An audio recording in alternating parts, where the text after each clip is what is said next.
BJP सरकार और कितना गिरेगी, शर्म करो थोड़ी। सुप्रीम कोर्ट से लेकर के सड़क तक हर ओर आज यही शोर सुनाई दे रहा है। सत्ताधीशों को जब जब लगता है कि चुनाव जीतकर आने से वे राजा बन गए हैं, उन्हें कोई ना कोई यह याद दिलाता है कि वे जनता के सेवक हैं। जब जब सरकार को लगता है कि तानाशाही चला सकते हैं, तब तब न्यायालय अपने एक सवाल से पूरे सरकार और प्रशासन को कटघरे में ला देती है। जनता सड़कों पर पुलिस बल के रोके जाने के बाद इस तरह आवाज बुलंद करती है कि हर ओर फिर से लोकतंत्र जिंदा है, याद आने लगती है।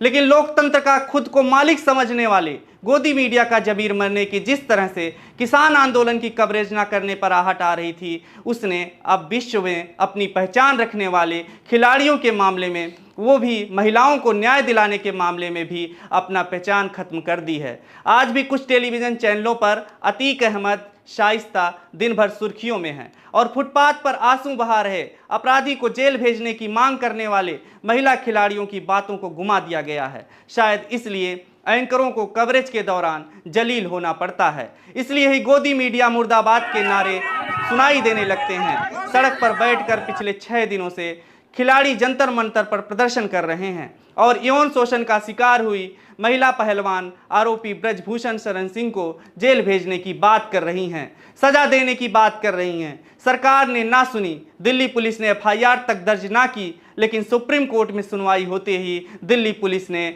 मामला दर्ज कर लिया। बेटियों को न्याय के लिए एक एफआईआर दर्ज करवाने के लिए सड़कों पर उतरना पड़े और सुप्रीम कोर्ट के कहने पर अगर एफआईआर दर्ज हो तो सरकार को शर्म से डूब मरना चाहिए। और तब तो और जब सरकारें अपना काम नहीं करती और उसके बाद विपक्ष का साथ जब पहलवानों को मिलता है, जब बेटियों को आंसुओं को पोंछने के लिए प्रियंका गांधी सुबह सुबह जंतर मंतर पर आती हैं, तो बीजेपी सरकार के मंत्रियों में हड़कंप मच जाता है। राजनीति से प्रेरित आंदोलन बताया जाता है और आरोपी खुलेआम यह कहता है कि मैं कुश्ती महासंघ का अध्यक्ष पद से अपराधी बनकर इस्तीफा नहीं दूंगा। बताइए, अपराधी बनकर इस्तीफा नहीं देंगे? और इसी से समझ सकते हैं कि सरकार में इनकी कितनी दादागिरी चल सकती है। समझ सकते हैं कि आरोपी बीजेपी सांसद की संसद सदस्यता रद्द करने की तो दूर, बयानबाजी पर भी लगाम नहीं लगा पा रही है सरकार। जहां एक तरफ इस आंदोलन में लोगों का हुजूम समर्थन देने आ रहा है, वहीं हर बार की तरह सरकार इस आंदोलन को भी खत्म कराने की साजिश कर रही है, ऐसा खिलाड़ी कह रहे हैं। आरोप लगातार लग रहे हैं कि उनको जंतर मंतर पर रात में अंधेरे में रहना पड़ता है, बिजली काट दी जाती है, उनके खाना को अंदर आने से पुलिस की ओर से रोका जाता है। जहां सुप्रीम कोर्ट खिलाड़ियों की सुरक्षा के लिए दिशा निर्देश तय करने पर जोर दे रहा है, वहीं इस तरह का खिलवाड़ करने का सरकारी प्रशासनिक रवैया बेहद शर्मनाक भी है। सुप्रीम कोर्ट ने माफिया अतीक अहमद की खुलेआम हत्या करने पर जहां यूपी सरकार पर सवालिया निशान खड़ा किया है, मामले पर अहम सुनवाई करते हुए सुप्रीम कोर्ट ने पूछा है कि आखिर परेड कराकर उन्हें रूटीन चेकअप के लिए लाया जा सकता था?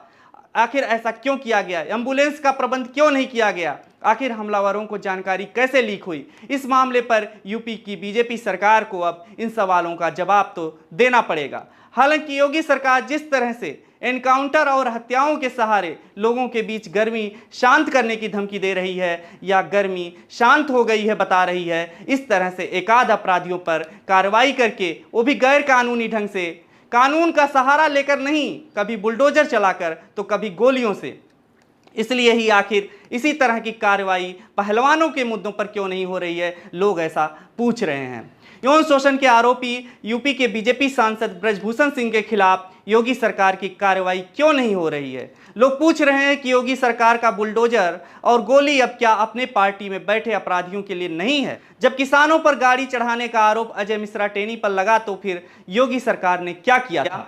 सुप्रीम कोर्ट ने हेट स्पीच के मामले में तुरंत एफआईआर करने की बात कहकर भी अब ऐसे लोगों को सांसद में डाल दिया है जो आए दिन हिंदू मुस्लिम की डिबेट कर नफरत कर भाषणबाजी करते हैं, बयानबाजियां करते हैं और फिर उससे अपने वोट बैंक के लिए रोटियां सेकते हैं। जहां एक और बीजेपी सरकार हर संवेदनशील मुद्दे पर संवेदनहीन नजर आ रही है, वहीं सुप्रीम कोर्ट अब एक और उम्मीद की किरण बनकर आई है। विपक्ष का भी हमलावर होकर सत्ता में बैठे लोगों को इन संवेदनशील विषयों पर एकजुट होकर चुनौती देना भी एक उम्मीद की तरह ही है।